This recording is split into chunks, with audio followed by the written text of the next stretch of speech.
Whenever you're about to act, to do anything, if you have any conflict at all, you can ask yourself the question, is what I'm about to say, is what I'm about to do going to bring me peace, more peace in my life, or is it going to bring a sense of turmoil? Is there going to be some struggle, some anxiety as a result of what I'm going to say or what I'm going to do? If the answer is peace, then it's your highest self. If the answer is turmoil, struggle, anxiety, stress, then the answer is your ego. So now you've identified, and now you know how to act. The way to act is with the way that will bring you peace. Even if it seems inconsistent, the way to act is the way that will bring you peace. The second thing to do is to start to learn to go beyond this restriction that you've experienced in the physical plane. The restrictions of the physical plane are many. Begin to say, I can transcend that. In your mind, begin to look at yourself as living in that physical plane, but that's not who you are. So figure out ways in your own consciousness to just get past all of these limitations that are a part of your body and your world. The third is, wherever you go, refuse to defend yourself to anyone or to anything on the earth plane. You don't have to defend yourself. You don't have to prove yourself. You can just quietly be an effective human being and not get yourself into that position where you're arguing with someone over the rightness of how you feel. Just let go of that. And the higher part of you is saying, I want peace. I want peace. It's always there. Keep that in mind. And finally, learn to surrender and to trust in that wisdom that created you. The act of surrendering is letting go, detaching yourself from all of the beliefs that you have, that it's important for you to be right and it's important for you to prove other people wrong and all of these kinds of things that keep you sort of in that restriction. Once you surrender and once you let go, you find yourself a whole lot freer in your life. To understand that you have a higher self and to know it and be aware of it is one thing, but to trust in it is quite something else. And the ways to put this principle into practice are, first of all, to keep in mind that you cannot go to a higher ground if you're hanging on to a lower level. That in order to get yourself to a higher place, a place of trust, you have to somehow recognize that all of the stuff that's going on in your life in a lower place is something you have to let go of. You have to trust that when you do let go, you're not going to be falling into the abyss. And I would recommend that you take a real rebellious attitude toward the philosophy which preaches that that you are not connected to the divine energy, that somehow this force that has many names is something that is outside of you, and you're not deserving of it. Until you know that you can trust in it, you can't use it and acknowledge it in your life. One of the things to do to practice this trust is to take the most serious problem that you have and turn it over to God. Affirm to yourself, I would like to show my trust in the divine force by simply turning my problems over to your divine hands. I can remember doing this with some of the things that I really struggled with at one time in my life, things that I just thought I couldn't get past. I remember going through relationship difficulties. I remember going through problems with drinking and things like this, where it just seemed like I wanted to get past it and I just didn't know quite what to do. I can remember times when I would be stuck in my writing and not sure whether I could, and I would just stop and I would just say, all right, I'm going to turn this over. I'm going to trust. I'm going to trust. I'm going to surrender. And this concept of surrender is very, very important. So when you do this, it's just that simple act of getting down on your knees and staying there on your knees and just say, okay, I'm going to turn this over to something that is higher within myself. And the ego seems to go away and the solution seems to be there for you. The presence of complete trust is evident in your life when you start to think and feel and do are all balanced and they're all in harmony. This is called congruence. If you're congruent, your thoughts and your feelings and your behavior are all in harmony. If you're incongruent, you have one thought about, gee, I'd like to be able to do this, but then you feel another way about it, and then you act in a completely different way. And this is the cause of most of the struggles in our life, and it's also the thing that impedes the free flow of the divine force into your life. You have to trust in yourself. When you're trusting in yourself, you're trusting in this very wisdom that is the source of your life. And when you are congruent within and are feeling congruent, you are also beginning to act congruent. So work on congruency and look at the areas in your life in which you feel yourself to be incongruent. What do I think about this, and how do I feel, and how do I act? And try to bring them into harmony, and you'll start accessing this trust this trust that is absolutely essential to the manifesting process. And of course, as always, you have to begin a meditation practice of contemplating the supreme principle which is beyond the pettiness of this world. And as you meditate and go within and you make conscious contact with God, God isn't something that you know about any longer. God is something that you know directly and personally. And once you have this direct conscious contact, this knowing, then trust is not anything that you'll ever have to work on again. Your emotions are the inner experience that tell you how much of the divine energy you're summoning for the manifestation of your desires. Feelings can be measuring tools that gauge how you're doing in the manifestation process. An exceptionally positive emotional response indicates that you're summoning the divine energy of intention and allowing that energy to flow to you in a non-resistant manner. Feelings of passion, pure bliss, reverence, unmitigated optimism, unquestioned trust, and even illumination indicate that your desire to manifest success and abundance, for example, have an extremely strong pulling power from the universal source directly to you. You must learn to pay close attention to the presence of these feelings, agents which are in charge of how you clean and purify the connecting link to intention. These emotions tell you precisely how much of the life force you're summoning and how much pulling power you have going for you at that moment. Your feelings indicate how well you're attracting the energy necessary for the fulfillment of your desires. Strong feelings of despair, anxiety, blame, hate, fear, shame, and anger, they're all sending you the message that you want success and abundance, but you don't believe it's possible for you. These negative feelings are your clues to get busy and balance your desires with those of the universal mind of intention, which is the only source of that which you desire. Negative emotions tell you that your pulling power from intention is weak or even non-existent. Positive emotions tell you that you're connecting to and accessing this power of intention. Concerning abundance, one of the most effective ways to increase that pulling power from intention to you is to take the focus off of dollars and place it on creating abundant friendship, security, happiness, health, and even high energy. It's here that you begin to feel those higher emotions, which let you know that you're back in the match game with the all-creating source. As you focus on having abundant happiness, health, security, and friendships, the means for acquiring all of this will be flowing directly toward you. Money is only one of those means, and the faster your vibrational energy around abundance radiates, the more money will show up in significant amounts. These positive feelings as indicators of your pulling power for success and abundance will put you into an active mode for co-creating your intentions. I'm not suggesting that you just have to sit around and wait for everything to fall into place. I'm suggesting that by declaring, I intend to feel successful and attract prosperity, your emotional energy will shift and you'll act as if what you desire were already true. Your actions will be in harmony with the faces of intention, and you'll be provided with what you are rather than attempting to be provided with what's missing. Monitor your emotions as a guidance system for your connection to the universal mind of intention. When you're experiencing low-energy emotions of rage, anger, hatred, anxiety, despair, and the like, that's a clue that while your desires may be strong, they're completely out of sync with the field of intention. Remind yourself in these moments that you want to feel good, and see if you can activate a thought that supports your feeling good. Develop an attitude of gratitude for all that manifests into your life. Be thankful and filled with awe and appreciation, even if what you desire hasn't arrived yet. Even the darkest days of your life are to be looked on with gratitude. Everything coming from Source is on purpose. Be thankful while empowering your reconnection to that from which you and everything else originated. The energy that creates worlds and universes is within you. It works through attraction and energy. Everything vibrates. Everything has a vibratory frequency. As St. Paul once said, God is able to provide you with every blessing in abundance. Tune to God's frequency, and you will soon know it beyond any and all doubt. Remember that your natural state is joy. You are a product of joy and love. It's natural for you to experience these feelings. You've come to believe that feeling bad, anxious, or even depressed is natural, particularly when people and events around you are in low-energy modes.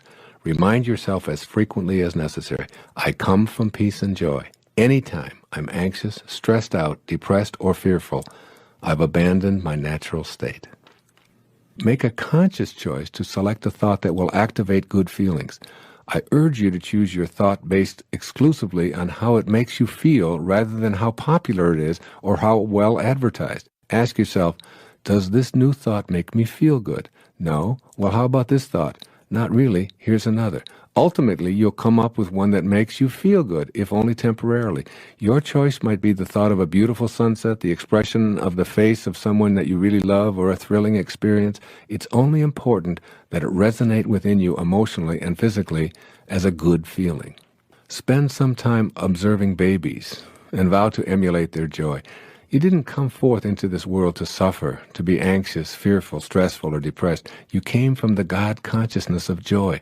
Just watch little babies. They've done nothing to be so happy about. They don't work, they poop in their pants, and they have no goals other than to expand and grow and explore this amazing world. They love everyone. They're completely entertained by a plastic bottle or a goofy face, and they're in a constant state of love. Yet they have no teeth, no hair, and they're pudgy and flatulent. How could they possibly be so joyful and easily pleased? Because they're still in harmony with the source that intended them here. They have no resistance to being joyful. Be like that baby you once were in terms of being joyful. You don't need a reason to be happy. Your desire to be so is sufficient. Rabindranath Tagore, one of my favorite spiritual teachers. I slept, he says, and dreamt that life was joy. I awoke and saw that life was service. I acted, and behold, service was joy. It can all be joy in your inner and outer worlds. Sleep and dream of joy, and remember above all else, you feel good, not because the world is right, but your world is right because you feel good. Sounds have the power to generate your ability to attract to yourself that which you desire. 3 key words describing the principle are the title of the following section. Listen carefully to these 3 words. Sounds have power. Sounds are a powerful energy. Every sound is a vibration made of waves oscillating at a particular frequency. The frequency range of the human ear is approximately 16 to roughly 40,000 vibrations per second. Sound is the intermediary between abstract ideas and concrete form in the material world. Sounds literally mold the abstract world of thought and spirit into shapes. In ancient ceremonial rites, words, sounds, and shapes combine to achieve certain ends. Each letter in a word signifies a sound and records the expression of a particular sound. Differing sounds were recorded for their own purposes. Sounds have an impact on us in a myriad of ways. The discordant and harassing sounds of machines, thudding, screaming, grating noises, bombard our consciousness and make it difficult to be serene and peaceful. Discordant sounds can cause internal illness or disease. But sound also has healing properties when it is harmonious and soothing.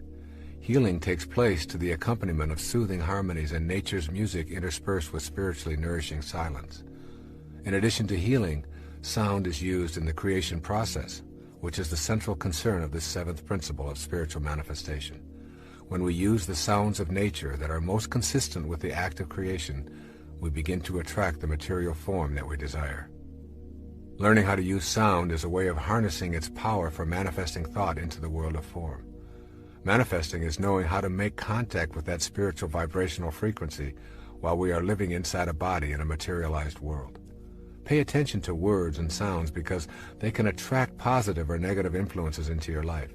Harmonious sounds are the ones that most contribute to a balanced and creative life. But before going into the actual use of meditation sounds, it is necessary to learn how to prepare yourself to use sounds in your daily meditation. You need to gain access to a method that will take you beyond the mind to a state of consciousness that transcends your thoughts. This higher state of consciousness beyond the mind is called Siddhi awareness. S-I-D-D-H-I. Siddhi awareness. Siddhi awareness or Siddhi consciousness is a perfect state of awareness in which there is a complete absence of doubt and no delay between the origination of a thought and its materialization into the world of form. It is an unlimited state of being in which creation occurs instantly without any time lag from thought to form. When we contemplate this state of grace, our minds challenge the idea and provide us with many reasons as to why it is impossible. Siddhi consciousness, however, has absolutely nothing to do with the mind. Let that sink in. Siddhi consciousness is beyond the mind. This state of graceful being has nothing to do with the mind, whose nature is a constant inner monologue. The mind frets continually about an unlimited number of desires that can never be adequately fulfilled. You can give your body great pleasures with booze and sex, give it fancy automobiles and delectable gourmet meals, body massages, and every other imaginable delight. The next morning, when it recovers, your mind has a new list of demands taped to your forehead, asking for more and more of what it can never get enough of. This is the nature of the mind, which is ruled by the ego. Your mind, then, is only a barrier to experiencing siddhi consciousness, wherein you are in a state of bliss and complete acceptance, and your desires are the same as your experience of life. Your mind blocks the vision of your highest awareness. Your highest self has its own language.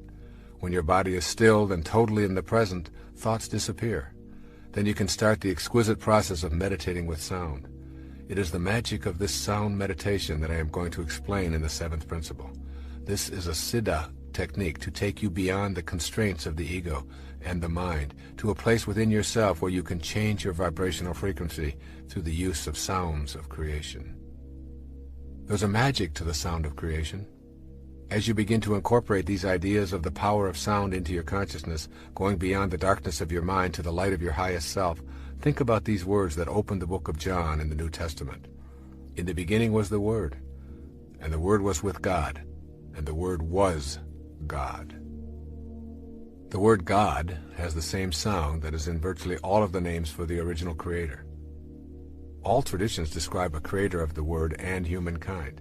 Here is a list of names used for the creator: Ra, Krishna, Rama, Buddha, Adonai, Brahman, Siddha, Shiva, Jehovah, Kali Durga, Tat, Gayana, Mahanta, Mahavira, Anu, Atva, Nanak, Yahweh, God, Allah. The obvious sound that is in all of these names for the Creator is the sound Ah. Ah expresses a feeling of bliss and joy. The sounds of creation and joy are synonymous. It is not an accident that the name for the Creator in virtually all languages contains the sound Ah. Ah is the only sound that humans make effortlessly, simply by taking in a breath and without moving the lips, the tongue, the jaw, or the teeth. If you move any of these, the sound changes. Ah is the sound of effortless perfection, as is creation itself effortless and perfect. Ah, the sound of creation, is one sound you will want to use as you practice the language of siddhi consciousness. It takes you beyond the incessant self-dialogue that characterizes your mind. When you repeat the sound Ah in connection with your manifestation meditation practice, you are literally repeating the name of God. There is a world beyond the world of the changing. Beyond the world of the changing. So that the world of the changing, when Lao Tzu, the great ancient founder of the Tao, back in the 5th century BC, the founder of Taoism, a beautiful sort of philosophy which is all summarized in about 83 pages. It's great. You can read it in an afternoon. And Lao Tzu was asked the question, what is real, Master? What is real? And his response was, that is real, which never changes. So almost as if you have to look at your own life and your own self, and you have to ask the question, what part of me meets that criteria? What part of me says, I am eternal? I have always been. What part of you has never changed? I don't know about you, but it's not my body. I promise you that. My body has undergone dramatic changes, but there's inside of this body, there is a witness. And this witness is noticing and observing and has never aged or never changed. Lao Tzu said the second thing that historically everyone has believed in is that we are connected to that world that is never changing. That it is a part of us. We live with it. It's within us. Everything that we see in the physical world is changing. I was giving a talk not too long ago in Baltimore, and I was sitting just jotting down a few things that I wanted to talk about that evening, and there was a mirrored wall. right next to me. The whole wall was mirrored. And I was feeling really great. I had just run about 10 miles, and I was just feeling really up and terrific. And I had a nice big audience coming that night, and everything was just really great. And I looked up over at the wall, and then I looked down again, and then I looked again real fast. Have you ever done that, where you look in the mirror and you say, who is that in there? And I looked down, and I looked in again. And then I stopped, and I put my pen down, and I started staring at this face that was looking back at me. And I said, there's an old man in there renting my face. That's not me. You see, the part of me that is in here, that has been watching this, that has been observing this, that has been noticing this, has never aged and never does. It never can. I remember one time I was out running when we were on the road, and my wife was with me, and I'd been running for a couple of hours and early in the morning, and it was a real beautiful, crisp morning. And she waved at me, and she said, come on, we're going to have breakfast or something. And I stopped running, and I ran across this field, and there was a fence. The fence was about this high. And I ran up to the fence, and I hurled over the fence. I just jumped over the fence. And she looked at me, she said, you can't do that. I said, do what? She said, you're 56 years old. You don't jump over fences when you're 56 years old. You could kill yourself. I said, I forgot.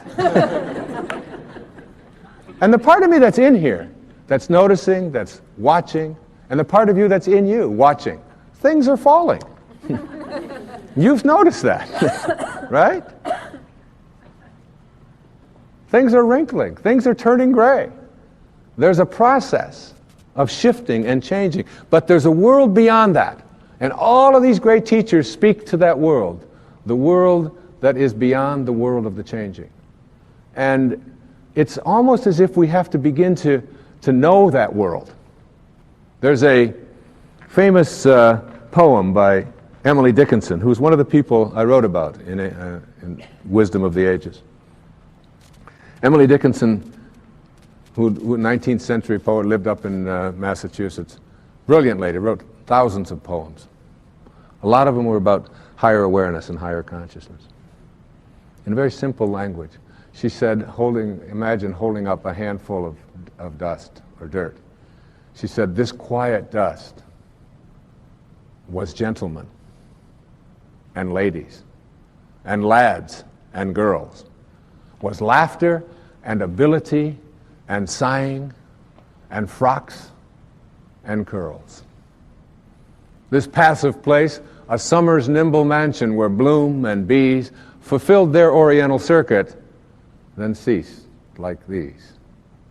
This quiet dust was gentlemen and ladies and lads and girls, was laughter and ability and sighing and frocks and curls. It's all quiet dust, all of it. And it's all in a state of change. And who we are is not that dust. And that's what the poets and the philosophers and the great teachers have come to tell us about and risk their lives to tell us, that there's something more to it. You all, when you go to the physician and you get a blood test, and they'll come back and they'll tell you about your iron count. There's a finite supply of iron on the planet. There's just so much iron. Some of it's flowing through your veins. The question, the eternal question, is where was that iron that's flowing through your vein before you showed up here? And where will it be when you leave? Because who you are is not that which is that material, but who you are is that quiet observer in there. And this is called, for want of a better term, it's called the world of the soul. Line by Albert Einstein, when he was talking to his students about trying to solve mathematical problems and equations. He said, you can't ever solve a problem with the same mind that created it. It's what they call sometimes in management circles thinking outside of the dots or outside of the box. Getting out of your comfort zone. Getting out of looking at things the way you've always looked at them. And having a different kind of an awareness. I came across this quote not too long ago. Moving away the clouds does not make the sunshine. It merely reveals what was hidden all along. The sunshine, the sun is always there. And you don't make it shine by just taking things away. There's something inside all of us that is hidden. And it's the ability to, I call it rewriting our agreement with reality. It requires a new kind of awareness, a willingness, if you will, to see yourself as potentially capable of virtually anything. I've always loved the observation from the New Testament of Jesus, that even the least among you can do all that I have done and even greater things.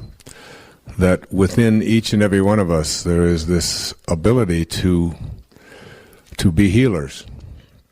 There's this ability to be able to manifest and attract anything into our lives that we put our attention on. There's this ability to live at such a high level of consciousness that we can transcend our bodies. My internal wiring has always been one of whatever it is that I've got in my life as a problem, that I have to take responsibility for it, but I also have the capacity to be able to change it. And not only to change around what it is that is not working for me, but also to change around what I have been attracting into my life. I think it begins with this this whole idea of being inspired. I've always liked that word, inspired, inspiration, because its origin is in spirit. And then the opposite word is being informed. And so when you're in form, in the physical world, when you're in form, you get information, you get lots of information. And this is what we call the information age, right? So there's no shortage of information. They say that on a little chip the size of your thumbnail, we can put the names and addresses of everybody in the United States and Canada on a little chip the size of your thumbnail. That's really more information, I think, than we need. What we are doing is we are moving from the age of information to the age of inspiration, I believe. And as we move into the age of inspiration, where collectively mankind is beginning to have a collective capacity to be able to think thoughts which empower us rather than which weaken us, which, according to Hawkins' research, up until about 1985 or 1986, collectively, mankind's collective thoughts always produced that which weakens us. And now, in the last few years, we have moved above the level where man's collective consciousness is at least at a place where collectively we are empowering ourselves rather than using force. And as we move into the world of inspiration, we have to understand what that means. And Patanjali had a wonderful observation. I wrote about it in Wisdom of the Ages. He said, when you are inspired, that is, in spirit, and remember, it is in the world of spirit, it is in the world of thoughts where we change, where we go to the place where we create anything we want for ourselves in our lives. So that remembering here, the theme is that you can't solve any problem that you might have in your life with the same mind that created it. So you're moving into a place now called spirit. That which is seen hath not come from that which doth appear. We're moving into the world of the invisible now. When you are inspired, and think about the moments in your life when you've had the most inspiration, inspirado. You lose any touch of fatigue. I have gone and been inspired at moments in my life when I have written for almost 24 straight hours without stopping, without eating, without thinking about sleep. I just got into one of those modes, what we call a zone sometimes, where everything just flowed. When you are in that place, you transcend everything. And you don't worry about whether people are going to call you or not call you. You don't worry about your children. You don't worry about being sick. You don't think about the cold that you might have. You don't think about being tired and how much sleep you'll need. When you're inspired, you're in spirit. When you're in spirit, you're connected to your source. And now what you're doing is you're moving out of the mindset of inform or information, which is where all problems occur in the world of the physical, and you're shifting into the world of spirit.